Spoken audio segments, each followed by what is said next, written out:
or the scholars weren't there and they wanted to play around with things, what do they start with? They're going to drop the most difficult ritual of all. So fasting in general, whether it was Ramadan or not, because I don't know that it was Ramadan, by the way, I'm not claiming that. I'm just saying that the concept of fasting existed in all of the faiths, as Allah subhanahu wa ta'ala explains in the verse. The first thing to go from the deening is fasting, because it's way too difficult. You know, because even now, as I talk to you about Ramadan, there's a part of you that's worrying about it. Don't lie. Don't act like you're every person here. There's a little piece of you that's worried about Ramadan, worried about how they're going to get through Ramadan and wondering if they're going to be able to do it, and then thinking, my lunch, my tea or coffee in the morning, how am I going to, my sleeping schedule, everyone's worried about it a little bit. Funnily enough, everyone gets through it and they're fine. But that piece of you is because the nafs is okay with a lot of stuff. Like the nafs can put up with different disciplinary activities that you do. You force it to do certain things, but then you tell it that you can't eat and drink when you're starving or you're thirsty. That's where the nafs wants to draw the line. Say, no, that's enough. Khalas, I understand. We pray, fhimna, we read Quran. I don't want to do any of this stuff. I'm doing it because you want to do it. I'm letting you do it. But why? Why this? Why not eating and drinking? We're starving, we're working. So the nafs doesn't like it at all. The first thing to go almost in every faith. In our deen, not only is it still here, it's actually one of the most beautiful times of the year. And everyone knows, when you look back at your life, when you look back into your past, Ramadan always has a good memory attached to it. Always. Almost always. You can't say that about any other month. If I ask you about any other month, what good memories do you have? You don't know. You don't even know what those months are. But you have a good memory always attached to some Ramadan that you spent sometime in the past because of what Allah subhanahu wa ta'ala offers us within that month. كَمَا كُتِبَ عَلَى الَّذِينَ مِنْ قَبْلِكُمْ لَعَلَّكُمْ تَتَّقُونَ. And the goal of us decreeing it upon you was for you to find piety. التقوى. التقوى. To be able to discipline yourself to the point where you have that safety valve, those preventative measures that will allow you to make decisions better in your life. Taqwa is very simple. It's a very simple system. It's just the question before you say something or do something. Will this harm me short term or long term? Will it cause me harm in dunya or in akhirah? Now, in my life now or later in my life? Will it cause me any form of harm? If the answer is yes, then you don't do it. If the answer is no, then you go ahead. It doesn't necessarily have to be beneficial. It could be something that's neutral, neither beneficial nor harmful. Taqwa doesn't care about the neutral piece. Taqwa is just there to help you not fall into something that will be harmful. It just holds you back from the hellfire, inshallah. It'll hold you back from doing something that later on you'll regret in your life. And if you learn to build that, if you can have that in your life, that will inshallah take you very far. Because wherever you are, you'll always, before you do something, say something, engage in any activity or in an endeavor, you ask the question, how safe is this? Am I going to later on pay for it? Am I going to look back and feel that was a bad decision? And if you're able to kind of take that moment and then say, oh, nope, I'm not going to do that, then you're safe. Which is why taqwa is the answer here. So when I think about Ramadan, I think about these four things from a philosophical perspective. Think about why we're fasting. The first one is the importance of learning self-discipline. Ramadan is about self-discipline. If you notice what's going on, if you pay attention to what's happening during the day of Ramadan, you understand what you're about. I teach a lot of tazkiyah sessions. And tazkiyah is important. You have to learn about yourself. You have to understand your spirit and your soul and your subconsciousness and your consciousness and your conscious itself. You have to know what these things are. And you have to understand how they work together. You have to be able to tease out what's happening on the inside because it's quite noisy inside of you. I don't know if you've noticed or not, but it's quite noisy. There's a lot of things going on. You don't get a lot of quiet, peace and quiet inside, especially if you want to do something that's important to you, that's a little bit difficult, or that is not necessarily enjoyable, or that requires a lot of sacrifice or a lot of discipline. The nafs doesn't want to do it. You don't want to do it. But you ask yourself that question. Why is it that if I know something's helpful, I have the tools to do it, I want to do it, but I don't do it? It's an insane equation. It's a very crazy. Why is it? Unless someone's holding a knife to your throat or a gun to your head, it doesn't make any sense. If you have the tools, you know it's helpful, you want to do it, then why can't you get it done? Because there's a struggle on the inside that we don't really notice. We don't take interest in. There's someone on the inside that is sitting behind the steering wheel, and they're calling a lot of the shots. And they like to lead you on to think that you're making the shots, but you're not. You're not really, because the nafs does a lot of it. Ramadan comes and teaches you a little bit of self-discipline. It's like a boost of self. You can call the shots, because the nafs wants to eat all day long. It wants to drink all day long too. It doesn't want to fast even for a moment. It doesn't see the point of it. 10 times out of 10, you bring any animal that is healthy. We're all mammals. You bring any mammal that is healthy, and you present it with food that it wants and is hungry, it'll eat 10 times out of 10. The only time it won't happen is if it's a human being and they're fasting. That's the only time it won't. It's the only time if you're hungry and you're healthy and that's the food you eat, then you're gonna go for it. When you're fasting, for a reason that is beyond science and beyond what is scripted, there's a reason for you to say no. No one else can tell you to do that, by the way, but Allah subhanahu wa ta'ala. No one has the authority to look at you and say, okay, 30 days straight, all day long, you are hungry. Understood? All day long, you're hungry and you're thirsty.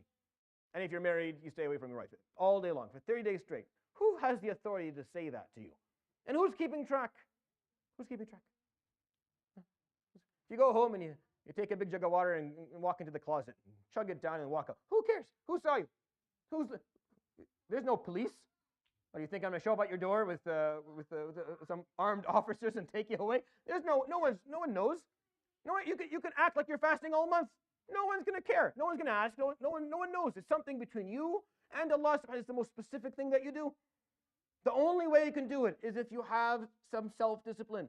I want you to notice the ability that you have. You have the ability to discipline yourself, to tell your nafs, no, we're not doing this. And the nafs will listen. It's not impossible. It's very doable. Ramadan just teaches you, no, you can do it. Here's an example. Here's 30 days. And for 30 days straight, you go to work, and you're starving, and you're fine. Because you do have the ability. It's just the question. So it's not this, what Ramadan teaches you is that it's not, the question is not, can you? The question is, will you? All right? That's what Ramadan teaches. Ramadan just takes this word and replaces it for you. You can't walk around saying that I can't. No, you can. The question is, will you? That's all. And they're very different questions with very different answers attached to them. Ramadan teaches us that there's a difference between what we want and what we need. What we want is everything. You want it all. And you want more of it all the time. You always want more. There's always room for improvement. Whether it's your house, whether it's your car, whether it's your relationships, whether it's your wealth, whether it's your status, whatever it is, there's always room for you to be better, for you to have more, for you to climb higher on that ladder of power or ladder of significance and importance. There's always a way to be better. And the nafs always wants more of it. Tell me anyone who's sitting and saying, nope, I'm good. I don't want anything else. I don't want any more. I don't want to be promoted anymore. I don't want to be paid any more money. I don't want anything more. I'm happy that person died a long time ago. No one's like that. Everyone wants more. And that's fine. Ramadan's not here to argue that with you. It's just to tell you that what you want and what you need are not the same things. Just know that what you don't need that much. If you're able for 30 days straight to get through a full day of work or a full day of schooling without drinking water or eating or nibbling on anything, that means when you're eating throughout the day and other days, you don't necessarily need it, you just want it. And that's okay. Islam is not about taking away from you what you want. It's about making sure you have clarity. It's just that you have clarity. You know that I want it, but I don't necessarily need it. So be careful when you use the word I need, especially when you're younger. Oh, I need this. You need it. Let's stop the car, hit the brakes, pull the... you need... What do you mean you need? Define that. What does that mean? The people of Gaza need. Yeah, they can say we need, for sure. They're starving. They can say we need. You and I, what do we need? We want, that's okay. But it doesn't mean we need. And Ramadan is very, very good at clarifying those two things. It separates them because the nafs puts them, kind of blurs them together. Kind of blurs the lines and merges them. So to you, what you want and what you need are the same thing. So you get upset. I need that. No, you want it, but you just put them together now and you're going to get all upset about it. But no, Ramadan comes and puts them together. No. This is what you need. This is what you want. That's fine, but this is all you need. You can get through 30 days of no food and drink all day long. You'll be fine. You'll be fine. And you are. You worry now before Ramadan a bit, and then you go into Ramadan, you're fine. You're absolutely fine. Have a headache the first day, second day, and then you're used to it. Tell me, anyone here, does anyone here find the last day of Siyam of Ramadan difficult as the first day is? The last day is a walk in the park. You don't even think about the last day. You're worried about the first 2 or 3 days when you have that lack of caffeine headache, right? When you don't get your bagel at 12 o'clock at lunchtime, or when you come home at 5 o'clock hungry as a horse and you're not going to eat for a couple of more hours. That's what you're worried about. But then a few days in, it doesn't matter anymore because you're used to it. Because the nafs is very adaptable. And we just don't want it to adapt to something better. We just keep it the way it is. And again, it's not about forcing you to, it's just so you understand that there's a difference between the two. All of the great battles, historically, many of them at least, happened in Ramadan. That first Ramadan, I'm gonna do something for you. That first Ramadan, this is something I made up. The second year of Hijrah was the first time the Sahaba heard the word Siyam, right? It would happen in the second year, and Badr would be right then and there. Right then and there. It would start with that. Of course, Badr happened in Ramadan, Fath Makkah happened in Ramadan, Hittin happened in Ramadan, Ain Jalut happened in Ramadan. All these great battles occurred in Ramadan. Muslims went in fasting. But I always imagine that first Ramadan with Badr, the Sahaba hearing these verses and asking the Prophet ﷺ, you say what? We're going to do what? We're going to fast. Like fast from what? Like drink, water, anything that comes into your mouth, liquids or solids. Like every day? Yep, every day. Like during the day? Yeah, during the day. You mean when we're going to work and stuff, and like in the middle of this? Have you ever been to Saudi Arabia and stood outside at 12 o'clock in the noon? You understand what the sun can do to you? You can fry an egg on your if you're bald, you can fry an egg on your head, no problem. Very easy. Yeah. So these people are working. They're all farmers or they're shepherds. They're outside in the midst of the sun, and they're being told, yeah, no, eat no food and drink. Ya Rasulullah, you sure? Can you check again? How long? How many days? Once? Just today? No. 30 days. This year? No, every year. No, you're kidding me. No, every year. And we're going to go out to a battle. We're going to fight. We're going to fight fasting. All right. So they went. What a lesson for them, right? What a extracurricular activity to go on. I can't even imagine. You always forget that Badr happened during Ramadan. And we tell the story of Badr. I'm guilty of that. I love the Battle of Badr, and I tell it over me 4 or 5 weeks. I love going to details. I always forget to point out it's Ramadan. They were fasting, by the way. This was the first Ramadan it wasn't even the second one. It's not like they got a first Ramadan to warm up and get used to it. No, the first Ramadan, you're going to go fight the biggest battle that you'll ever fight for the rest of your lives. The most important and significant moment in the history of the Muslim Ummah will occur in the first Ramadan while people are fasting. Subhanallah. Subhanallah, just an amazing beginning. Because that's how he sees it, subhanahu wa ta'ala. Ramadan is a time for productivity, to go and do better, not worse. It's a time where you actually get to shine. You got to bring the best out of you, not the worst. When you're fasting, right, and someone, the hadith is that someone says something bad to you, then you say, inni sa'im, right? So we use it as a threat, Someone says, inni sa'im, and I'll sa'im. This is the last warning to you. I'm fasting, as if it means that, look, I have no patience, I have no perseverance. No, it's the opposite. If you're fasting, that means I will not engage in any form of negative behavior. I won't say anything bad. I won't listen to anything bad. I won't get into a fight. I won't allow my ego to get the best of me, because I'm fasting. Because this is the time where I get to draw myself closer to Allah subhanahu wa ta'ala. Ramadan gets us to appreciate our blessings a little bit more. It puts us in that mentality where we feel, here's what I always think. The best day of the year for me at work is the first day of work right after Ramadan, right? So I had 30 days of fasting, going to work every day in clinics, to work everywhere. And then Ramadan's over, so I go to work. And I am the happiest person on the planet. I don't know what all these people are complaining about. I don't know why they're all upset about Monday coming and dragging their feet. I am happy. I can have my tea this morning. I'm going to have lunch later. Why are you so upset? This is amazing. I did this for 30 days starving. And Ramadan gets you to appreciate what Allah subhanahu wa ta'ala gave you. You don't get more. You see, it's all about expectations, right? In life, it's just about expectations. If you're expecting 100 and you get 90, you're upset. You're disgruntled. You're sitting there feeling like you were ripped off. But if you're expecting 10 and you get 90, you're as happy as can be. You feel like they're the biggest winner in the world.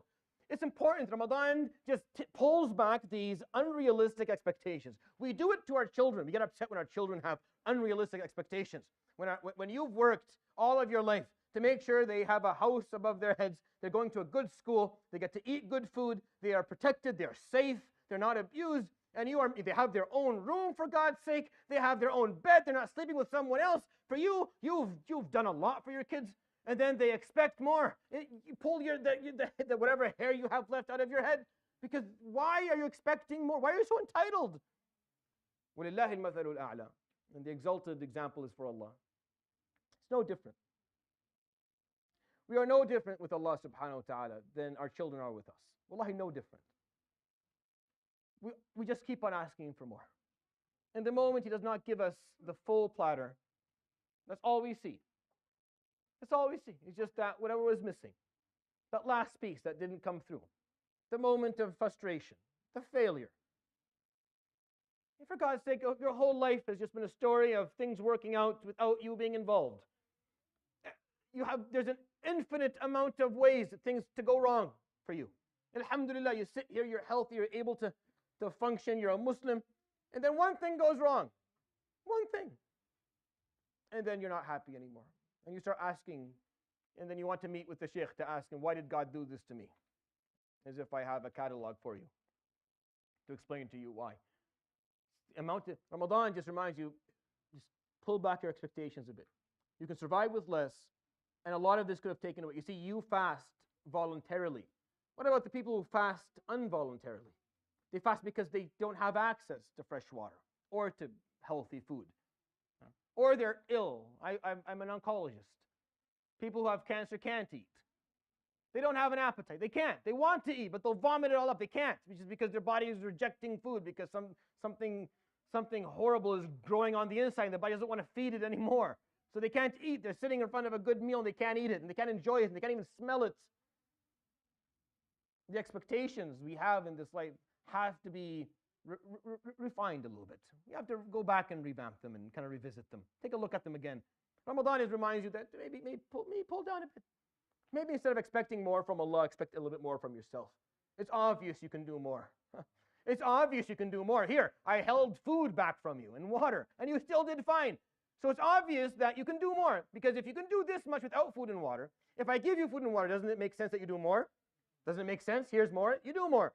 So maybe instead of expecting more from Allah, maybe expect a little bit more from yourself. And that's what this does, what teaches. You appreciate blessings. You learn a little bit of empathy.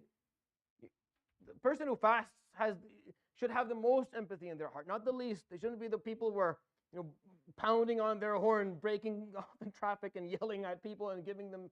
No, it's the person who feels the pain of hunger. So he or she, they think of those who are hungry and they feel for them. This is an ugly feeling. I don't want anyone to feel like this. I don't want anyone to feel like this. This is a horrible feeling. That's what fasting does. It teaches you a little bit of empathy. Yeah, maybe I should think beyond myself. Maybe I should start thinking about those who don't have access to these things. Maybe I dedicate my life towards becoming someone who has a voice and has a status, and so I can be their voice. I can do something for them. I can make sure that children don't go hungry and people don't lose their basic rights and are sitting there waiting for someone to offer them nourishment or hydration. And that's what Ramadan is supposed to do. But this is the philosophy of fasting. This is why we're fasting. We're fasting for these goals. I beg you, wallahi, just think about these things so you can make them, so you can benefit from what you're coming up to. Because if you go through Ramadan feeling upset, feeling sorry for yourself, that you're hungry, that all your other friends and your co-workers and your colleagues are eating and drinking and you're not, and feeling like I deserve to rest, and I deserve time off, and I deserve to be given a second, I deserve people's empathy because I'm hungry. Change that a little bit. Wallahi, for your own sake, change that a little bit and learn from this philosophy that you're stronger than you know. You're more capable than you know. Your potential is way more than you know. Expect less from your environment and expect less from Allah, who has given you a lot already, and expect more from yourself. Wallahi, it's very healthy. Not only physically, it's also mentally extremely healthy way to live. And that's what Ramadan is there for. But then if you sleep all night and you up all if you sleep all day and you're up all night and you're overeating throughout the month, like Ramadan, you're supposed to lose weight because you don't eat as much. This is where I'll lose you. I'm going to hold on to you for a few more minutes and then I'll lose you at the end, inshallah. Ramadan is a large adjustment. Those who attend my halaqah, my tazkiyah sessions know. Ramadan is a large adjustment. You can't build good habits with large adjustments. Learn this from me. This is very helpful for you in your life. Good habits are built through small adjustments, small changes, baby steps, things that you repeat on a daily basis for a long time that are really small. Then you expand them slowly. But if you have bad habits, you get rid of them with large adjustments. Someone who is addicted to a substance, historically speaking, they tried two approaches. They tried, okay, let's cut down. Let's do it slowly, all right? You're drinking this much of alcohol a day, drink this much and we cut it down. Or if you're doing this much of cocaine or weed or whatever, it didn't work. It didn't work. The only way it works is you stop cold turkey. You go to rehab and you struggle and suffer and then you're off and you never touch it again. It's the only way for a bad habit to be broken is you have to just stop it. And it's hard because that's a large adjustment to your lifestyle. And that's what Ramadan specializes in. Think about this for the next 2 weeks. Ramadan is here to rid you of bad habits. That's what I want you to look at it that way. If you do it well, if you do Ramadan appropriately, like you fast the way you're supposed to fast and you attend Fajr and you pray Taraweeh and you do Quran, and we'll talk about the plan inshallah. You do it all right, then it's very hard to hold on to a bad habit. You have to be a professional. Like you have to work hard. I tip my hat for you. If you're able to do Ramadan well and still hold on to a bad habit, because it's very difficult. It's almost impossible. Ramadan is designed to take away your ability to have a bad habit. And that's what it's there for. It's there to rid you of bad habits, not necessarily good habits. Like it's not necessarily there, because you can't. Can you fast every day after Ramadan? No. Are you expected to? No. Can you pray every single night Taraweeh after Ramadan? No. Are you expected to? No. You're not. This is specific. This is a time that Allah subhanahu wa ta'ala calls upon the hearts of his servants. And they come running. That's it. Allah subhanahu wa ta'ala, there's something in the air. And they just come to him, subhanahu wa ta'ala. And our job is obviously to make it welcoming and make people feel at home. And inshallah, they keep on coming afterwards. That's our role, inshallah ta'ala. The idea is that what he does, he brings people. You can't duplicate that after Ramadan. You pray Taraweeh or Ramadan, and then you say, okay, let's do one qiyam on a Saturday. Is it the same? We've been doing it for a year. Maybe 4 poor fellows stand here and maybe a lady at the end. That's it. And they're like just trying to get through it. Because there's something about that time. He just brings people's hearts in, subhanahu wa ta'ala. Just the hearts of his servants come closer to him. And it's there to help you get rid of these bad habits. It's a large adjustment. Use it appropriately. Think and write down your bad habits for your own sake. Think about them. What are they? What do I never want to do again? Now, if you can't think of that, then you have bigger problems than you even know. If you're not able to come up with what your bad habits are, what is it that you want to get rid of in your life, then you have to rethink your whole existence. We all have bad habits. It's part of being alive. And Ramadan, if you use it appropriately, will help you get rid of bad habits. Allahu ta'ala alam. This is what I want you to change in terms of your attitude. It's not despite fasting. You don't say, oh, I'm going to go to work in spite of the fact that I'm fasting. Oh, I'm going to be a good person today, even though I'm fasting. Oh, I'm going to be kind and patient, despite the fact that I'm starving. No. Please, that's garbage language. We're going to get rid of all that. No, you're going to do it because you're fasting. It's because you're fasting. It's not despite fasting. We have played around a little bit with our terminology as Muslims. Well, we have in so many ways, and I try to point these things out as much as I can because these attitudes actually mean a lot. You're a Muslim. You believe in Allah subhanahu wa ta'ala because of the difficulties. Your belief in Allah strengthens with difficulties. You don't believe in Allah despite life being difficult. You don't hold on to your faith despite the trials. No, no. You hold on to your faith because of them. We believe in Allah because there are difficulties. And the more the difficulties come by, the more we believe in Allah. And the more we love Allah subhanahu wa ta'ala. That's how this works. When you flip the terminology, you basically, you're drilling a hole in the fundamental core of what Islam is. أَحَسِبَ النَّاسُ أَن يُتْرَكُوا أَن يَقُولُوا آمَنَّا وَهُمْ لَا يُفْتَنُونَ. The people think they're going to walk around saying we believe in Allah and they were not going to be put to the test. The Prophet ﷺ says, يُبْتَلَى الْأَنْبِيَاءُ وَالصَّالِحُونَ ثُمَّ الْأَمْثَلْ فَالْأَمْثَلْ وَأَشَدُّ النَّاسِ ابْتِلَاءً الْأَنْبِيَاء. The people who are tested the most in life are the Anbiya. And then the pious, and then the better, and then the better. And then it's ranked by piety. The more pious you are, the more He will test you. So we don't believe in Allah despite difficulties and pain. We believe in Allah because of difficulties and pain. And we're not going to be good in Ramadan despite fasting. We're going to be good in Ramadan because we're fasting. Can you make that flip? Can you take enough time contemplating what I just said so that you can have that mental change? That mental change, if you have it, then you don't need to attend any of the ones in the halaqat. You're good. You're good. You're good forever. Because you see fasting and you see Ramadan as, it's like your mountain. It's the source of your strength. It's not the cause of your weakness. You're not fighting against Ramadan. You're using the power of this month, the power of fasting for you to be a better person in your life. And that's what I think is worth thinking about. Ever heard of this term? Any biology majors here? You know what gluconeogenesis is? So your poor liver. Your poor liver. Now this dude sits there in your right side of your abdomen. And he is very talented. He has a lot of tricks up his sleeve. He's a chemist of the highest rank, and he can do a lot with what's going through the blood. But the liver can only do so much when you're shoveling donuts down your esophagus all the time.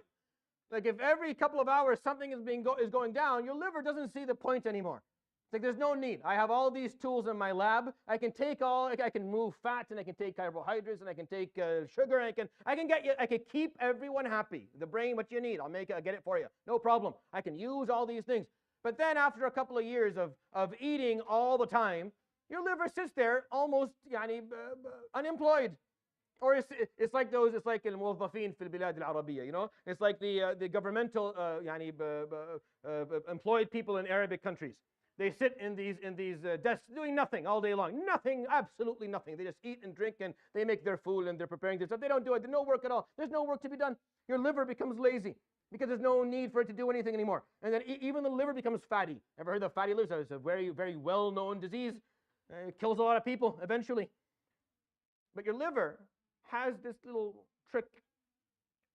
If after a couple of hours of nothing coming down, your brain's like, hey, it's getting a bit hot up here. Can someone send? We need some fuel. We're running out. The stomach is like, I know. I'm telling him. He ain't listening. I don't know. We just walked by all this food. There was a cookie right there. No one claimed it. I don't know why. I told him I wanted it. He didn't pick it up. The water was there. He's not. I don't know what to tell you. I'm making him as hungry as humanly possible for you. So now the stomach and the brain are arguing back and forth, and the pancreas is like, well, I don't know how much more I can hold back this insulin before I kill you. And so they turn to Mr. Liver, and they ask him if he has a trick up his sleeve, and he does. And he can go and he can start getting you power from the inside. It's an internal source of power. You never needed an external one. You always had the ability to. You can run on the liver's gluconeogenesis for days, for weeks, for months. Sometimes some of us have eaten enough food like for a year in advance. We'll be fine. We'll be fine. We don't feel too well, but we'll be fine. I know I have at least a couple of months in me. If I don't, I'll survive. I'll survive. But if it's not given the chance, you know why I love this? Because it's even biologically, it's telling you the source of your power is internal. Meaning you have internal sources of power. You don't need to keep on. No, you don't. Just stop for a second. Just stop shoveling stuff down for a moment. You have way more than you can bring that power, that energy from within. from within. It's all set up. You always did. You always did. You always could. You always had the ability to generate power and energy from the inside. You didn't need an external source. You never had to be dependent on it.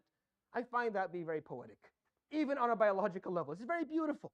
That Ramadan is there to remind you, there's way more to you than even you are willing to admit. Fast like you just accepted Islam. All right? I'm just giving you things to think about. Fast when Ramadan comes as if it's the first time ever. I want you to forget all the Ramadans before. I want you to consider yourself new to Islam. New, just everything is new. Sometimes it's very healthy. I do this all the time. I go online and I look for people who just accepted Islam talking about their experience. And it puts me to tears every time. Because they say things about Islam that I've been taking for granted for years and years and years. Stuff that I don't even think about anymore. Things that I don't even feel are valuable. Because I do it all the time. It's a part of my upbringing. I was born into this. So my parents made me do it. But then you see someone who this is new to them. And they're being introduced to Salah for the first time. They make sujood for the first time. They read Fatiha and they actually read the meaning of Fatiha. Not as someone who has been studying Fatiha for 50 years, who's read like multiple volumes on it. No, someone who's just the first time reading just a translation. And their take on it is just so raw and unique. When it comes to fasting, it's the same thing. The concept is so odd. It's so, I want to say weird, but it's just so original. It's authentic. What is this? All day long. And then they try it. Anyone here have, I don't want to say white friends, but non-Muslim friends who are like amazed by the fact that you fast, like just amazed by it. And then they try a day or something, right? They try a day or something, and then they're like, wow, this is insane. It's helpful for you. Wallahi, that you benefit from that way more than they do. You feel like, wow, mashallah, I'm actually doing pretty well by being able to do this, because there's something beautiful about what you do. So fast as if Islam is new to you, as this is the first year that you're being exposed. Fast like the Sahaba did that first year. Fast as they were being told that they have to go into the Battle of Badr while fasting. Think about that. And then think of what that may mean to you. Remember when that picture came out 2 years ago? It was really cool. First picture of a black hole. That's what we have on the inside. No? It's something that we have inside of us. We all do. The black hole, the reason I use it is because what it does, as far as we can tell in the universe, wallahu alam, this is what astrophysicists think, is that it's antimatter, and it basically just swallows everything. It can swallow not only universes, planets, it can swallow solar systems and full galaxies. They don't understand how, but that's what it is. And there's no end to how much you can actually take inside of it. And we all have that inside of us. There is no end to how much you want. And there's this emptiness that we carry on the inside, all of us. We all do. Whether physically with the pouch of the stomach that we got that's empty, or the spirit itself, we have this emptiness, and no matter what we throw on it or throw into it, hoping to fill it up, to satisfy it or to quiet it down, the hungrier it gets. Some people throw food and travel, and some people throw play and parties and games, and some people throw alcohol and substance abuse, and they're throwing things at it, or just being a workaholic, just not having no time, just hoping that this emptiness that just gnaws away at you when you're alone will go away. It just gets hungrier, and people just get more and more anxious and more depressed and more unsatisfied with their lives. The only thing that fills that emptiness is the love of Allah subhanahu wa ta'ala. It's Allah Jalla Jalla. It's knowing Allah. It's being close to Allah subhanahu wa ta'ala, which is why He brings Ramadan to, think about it. He could have made the blessed month where we're close to Allah without the fasting, right? Just think about it. It didn't have to have fasting. We could have tarawih, and we could have all these rituals and all this beautiful abwab al-jannah tuftah, abwab al-nar tughlaq, all these details happen, but you don't have to fast. He wanted to happen during fasting, so that you remove a lot of these distractions.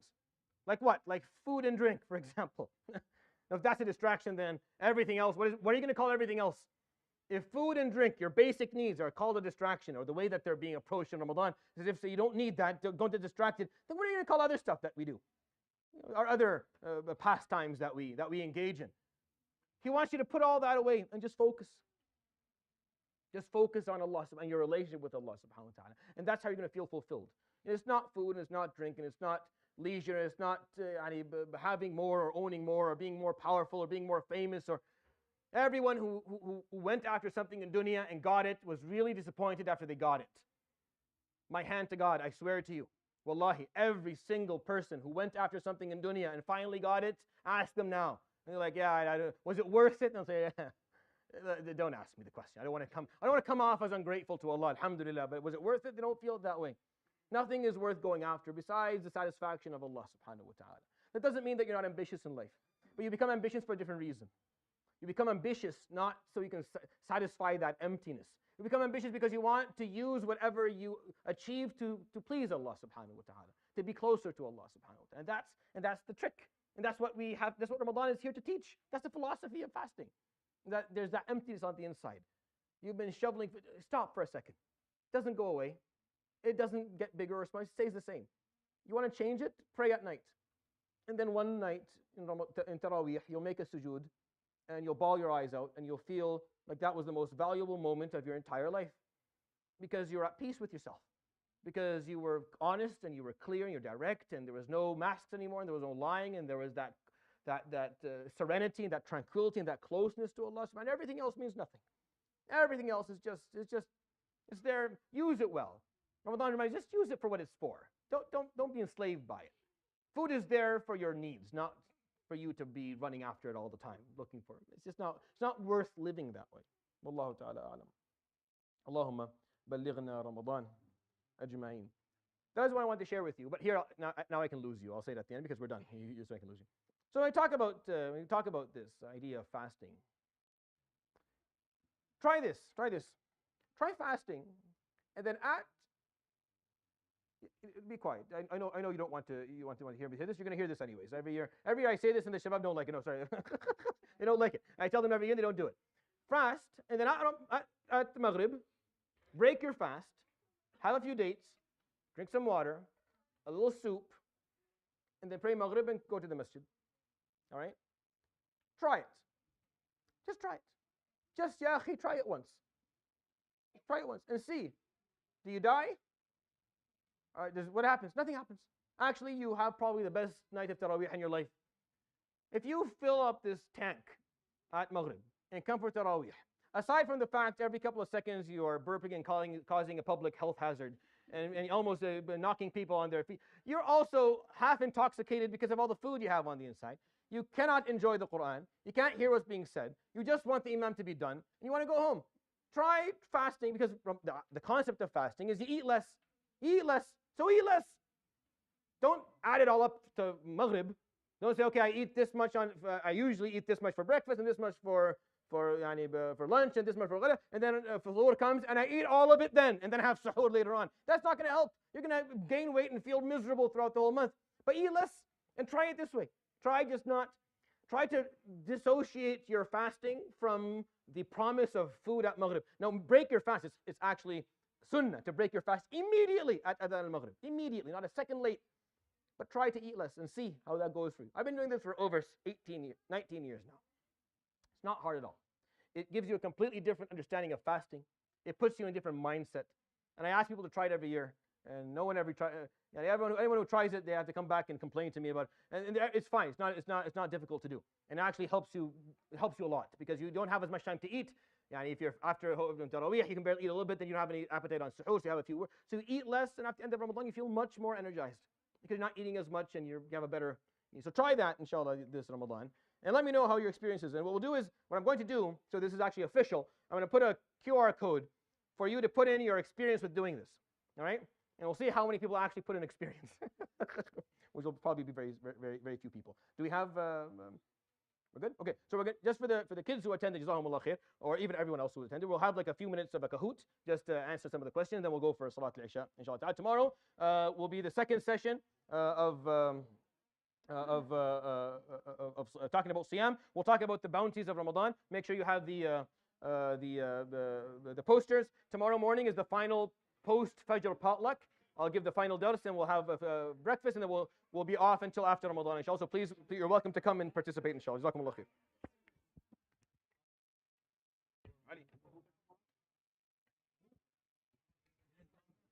Ali. You got that? Okay. Yeah.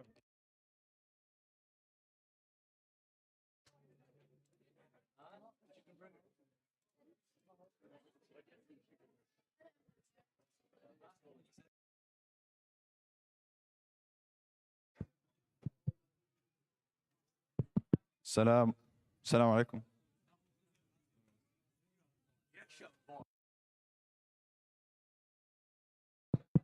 Salam alaikum. Okay.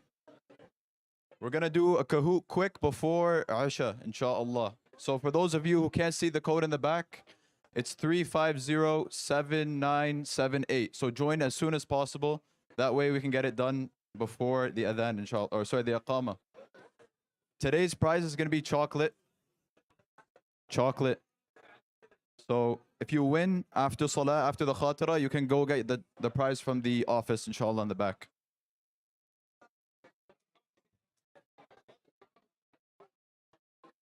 By 7:38, we're gonna start, inshallah. Okay?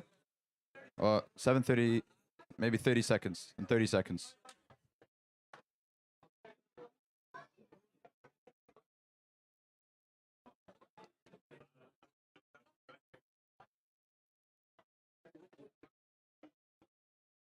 Does anyone need any more time?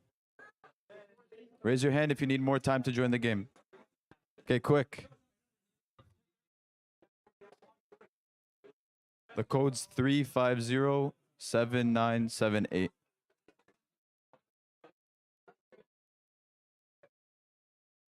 Okay. Ready? Ready? Okay. Yalla. So hopefully you've been paying attention because the questions came directly from today's halaqah, inshallah. So, question number 1. The worst vessel you can fill is your blank. What is it?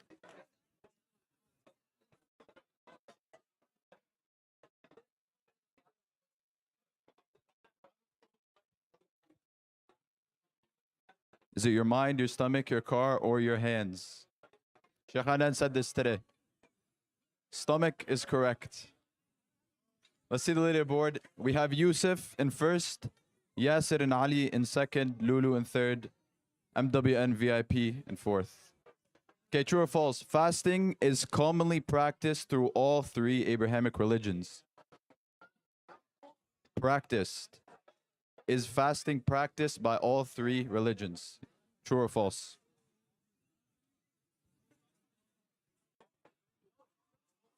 This was mentioned.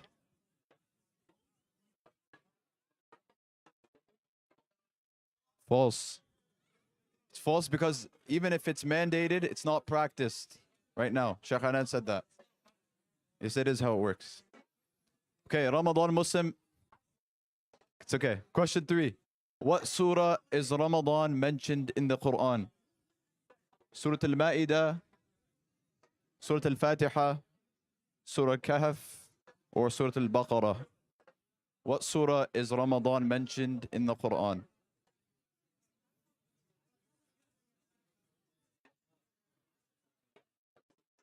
Baqarah is correct.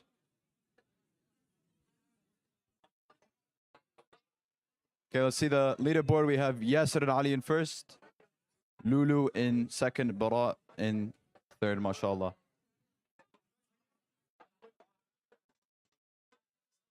Okay, question number 4. The sunnah is for your stomach to be filled with 2/3 of food and 1/3 of water. Is that true or is that false?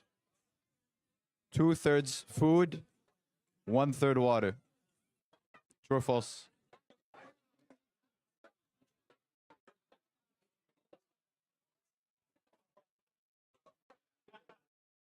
False. So 1/3 water. Sorry, 1/3 food, 1/3 water, 1/3 air. It's false. Okay, there's the leaderboard. Go to the next question. Quick order. Ramadan is about learning self-discipline, how to survive with no food, how to lose weight, or what we want as humans. What is Ramadan about learning?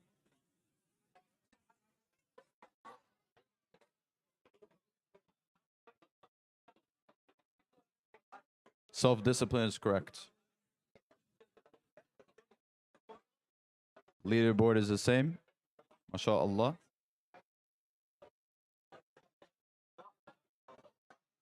Which of the major battles did not occur in Ramadan? This one is not particularly mentioned in the halaqah, but it's a test of your seerah knowledge.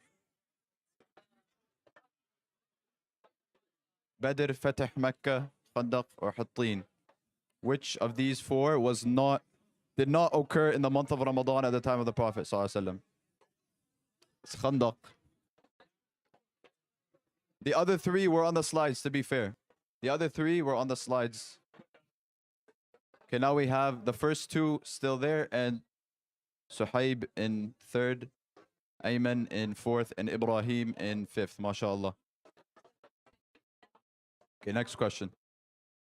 Ramadan teaches us the difference between what we want